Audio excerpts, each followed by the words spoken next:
हम आज बात कर रहे हैं 2020 में ऐसी क्या घटनाएं हुई हैं जिससे हमें नुकसान और फ़ायदा दोनों चीज़ें हुई हैं। इस संबंध में हम रायपुर के अधिवक्ता एन डी मानिकपुरी से कुछ जानकारी चाहते हैं।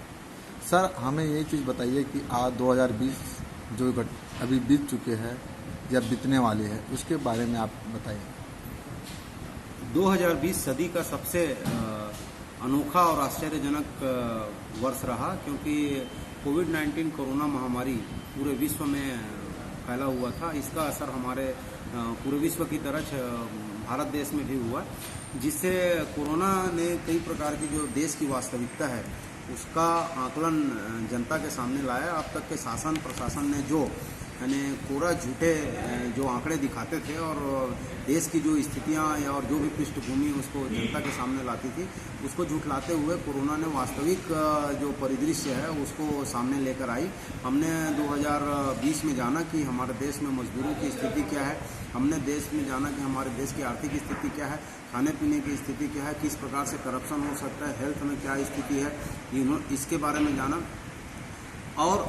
जितने भी यातायात सुविधा है, हर प्रकार की जो सुविधा है और टैक्स के संबंध में बहुत सारी परिस्थितियों के संबंध में हमने 2020 में जाना। यदि ये बीमारी नहीं आती तो देश की वास्तविक स्थिति पता नहीं चलता। इस वर्ष में हमने देखा कि सरकार का किस प्रकार से गैर जिम्मेदाराना रवैया रहा और लोगों को केवल ताली और थाली बजा करके उन्होंने केवल अपने बातों में और भावनात्मक रूप से लुभाते रहे, जबकि अपनी जिम्मेदारी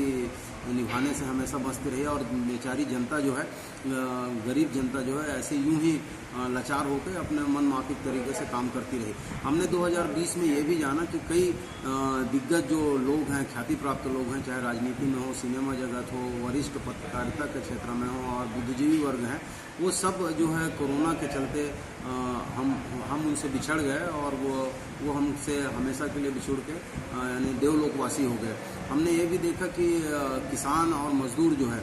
वो अपने अधिकारों के लिए सरकार के सामने जद्दोजहद करती रही, लेकिन पूर्ण बहुमत की केंद्रीय जो सरकार है, माननीय नरेंद्र मोदी जी की सरकार, वो अपनी मनमानी तरीके से इस कोरोना काल में भी उन्होंने एक बात कहा कि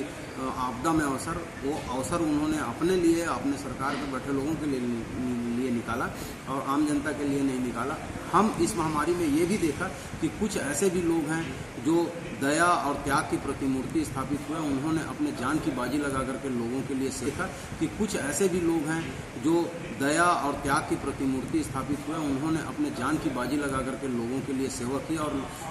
मानवता के लिए उन्होंने मिसाल पेश किया, चाहे पुलिस हो, चाहे प्रशासन हो, चाहे एनजीओ से जुड़े लोग हो, चाहे डॉक्टर हो, और बहुत सारे सामाजिक कार्यकर्ताओं ने अपने धन और अपने यानी जो भी संसाधन है उसको खुले तौर पर लुटाया, आम जनता के लिए लुटाया। इसमें हमने देखा बहुत सारे लोग जो भाईचारे और जो जिनको जानते भी नहीं थे उनके लिए भी उन्होंने बहुत कुछ किया। और एक उद्योगपति ने कहा कि 2020 जो है केवल जीने के लिए है, अपनी तमाम जो आशाएं हैं, अपनी तमाम सपने हैं उसको दरकिनार कर लोग केवल इस 2020 को केवल समय को काटे हैं, कैसे भी करके कोविड-19 का समय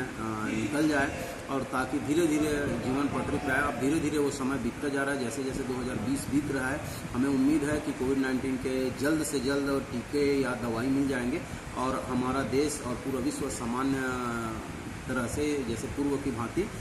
सामान्य जनजीवन बहाल हो जाएगा। मैं उम्मीद करता हूं कि इस 2020 में जिन लोगों ने अपनों को खोया उनके लिए सतावना है, और उम्मीद ये भी करता हूं कि इस 2020 में मेरी तरह और भी लोगों ने सबक लिया और जीवन का जो